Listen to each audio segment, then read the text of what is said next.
Hi everyone, Miss Silla here, Learn to Grow. I hope that you're having a great day. So today we're going to be talking about feeding the soil and of course our plants. So it's getting around that time, it's getting warmer, so things are going to start breaking down quicker in the soil. So you want to make sure that you replenish your soil, especially for potted plants. And we're going to be using worm castings. This is the one I'm using right here by Vermistera, my favorite. So during the growing season, it's important to fertilize on a consistent basis, especially for potted plants. You want to make sure that you replenish the soil at least every 2 weeks. Now for your other edibles, such as heavy feeders like tomatoes, squash, peppers, potatoes, you want to make sure that you amend your beds at least once a month. And it's also a good idea to amend your beds right at planting time. This will give your plants a healthy start. So we're going to go ahead and work in some worm castings into the raised beds and also into some of the containers. So on the back of this bag of worm castings, it'll tell you how much to use: potted plants, trees, and also your garden. Now for established beds, I usually put about 2 pounds per 10 square feet. So I use it as a top dressing, and you can lightly scratch it into the soil. We primarily feed our garden with worm castings, including the flowers. So we're going to go ahead and amend the soil on this tree rose topiary. I actually have it here potted up in a 10-gallon pot. It's a temporary home. I plan on putting it along with the other roses on the yard here. So maybe this fall. This one is called Arctic Rose if you are interested. Sometimes it looks more purple, sometimes kind of a pinkish. This one is starting to fade, but it is just beautiful. Since this is a large pot, I'm going to go ahead and put at least a handful in there instead of the suggested of 1 to 3 tablespoons. So that's about, I'm thinking maybe a 1/4 cup, maybe a 1/3. So I'll do another handful because 3 tablespoons is 1/4 cup. So we'll just do that. You can just scratch it into the soil, and you can even dig a shallow trench and then put it in there, but I just usually use it as a top dressing and just scratch it in just like so. And make sure to water in that worm casting in there. It's supposed to rain tomorrow, so I'm not going to water it too much here. So that should wash down the nutrients and microbes and all the other constituents into the root zone.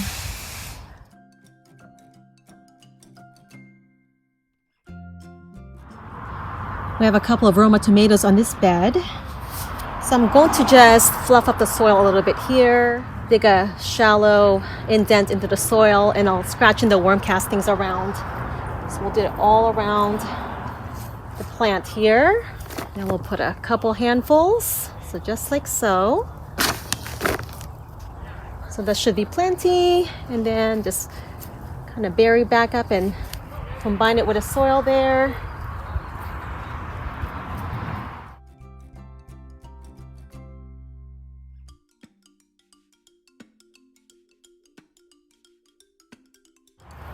Remember to water in your fertilizer.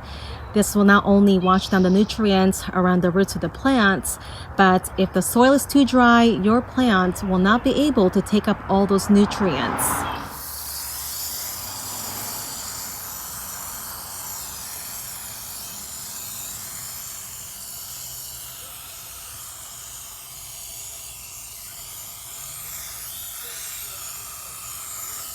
And when you water, you don't want to splash water onto the foliage or the leaves of the plant, especially with tomatoes. There might be pathogens on the soil that can splash up onto the leaves. So since we have some flowers in this bed, we have some African marigolds, a couple of poppies in the front here, and also some chrysanthemums. I'm going to go ahead and put about a small handful next to each plant.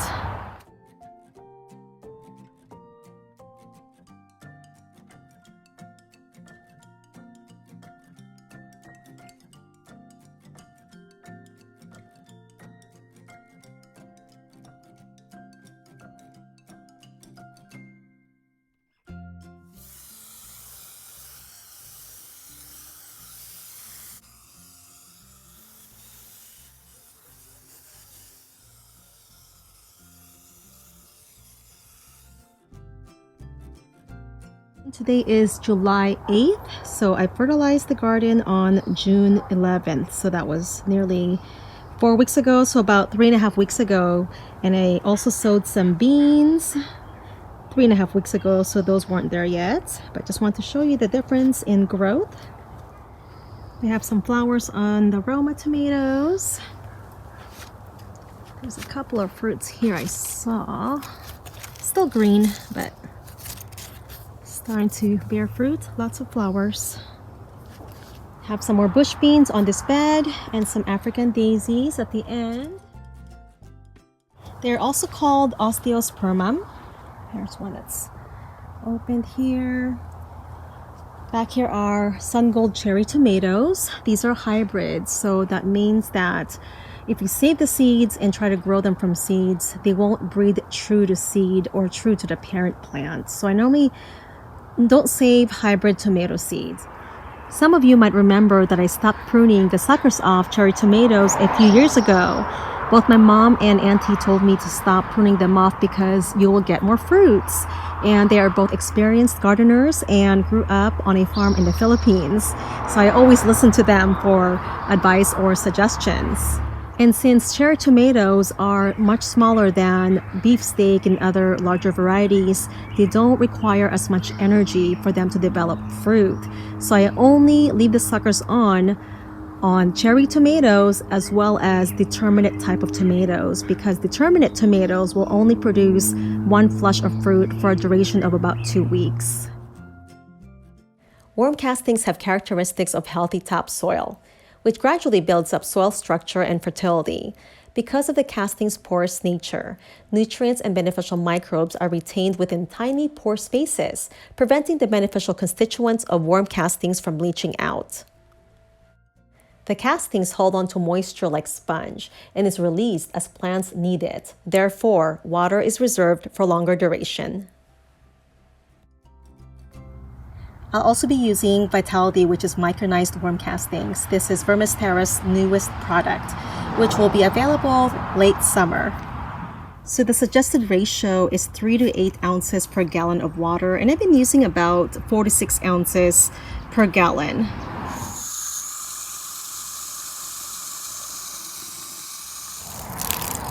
Go ahead and water. So I just water at the base. Let that soak in. We'll get more beautiful blooms. So beautiful, and it smells so good.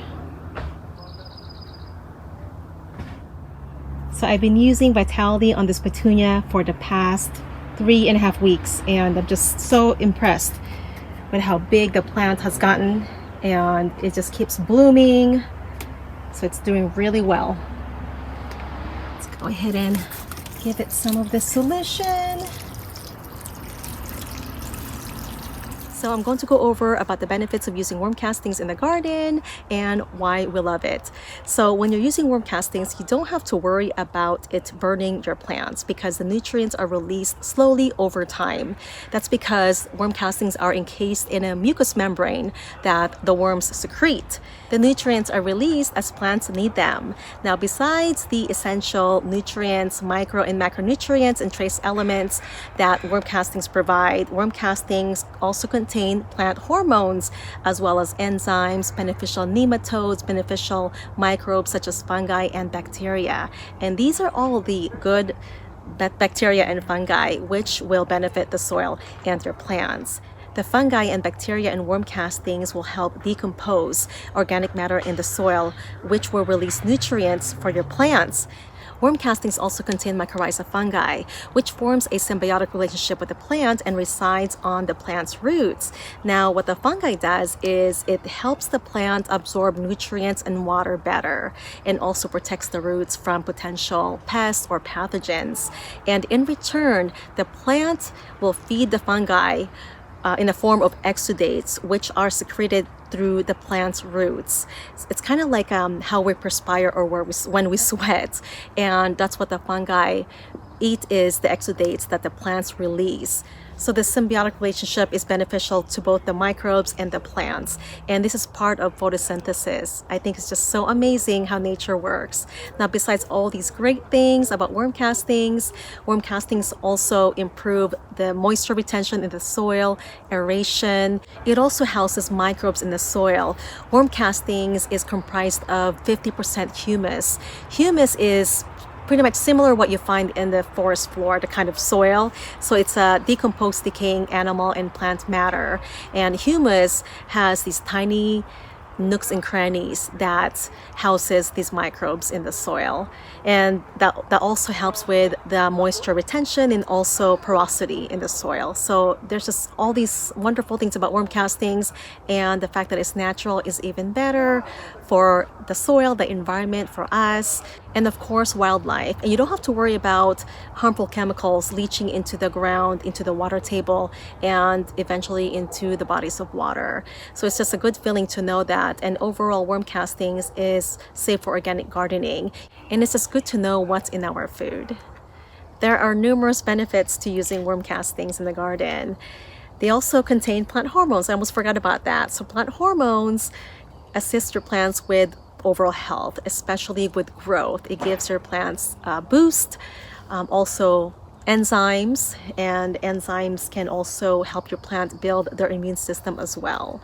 So I think hopefully I covered everything, and I hope that you guys found this video helpful. And if you're interested in trying out worm castings, make sure to check out vermistera.com and use code LEARN2GROW for a savings of 10%. Thank you so much for joining me today, everyone. And remember to feed the soil, which will feed our plants. Have a great day and happy gardening.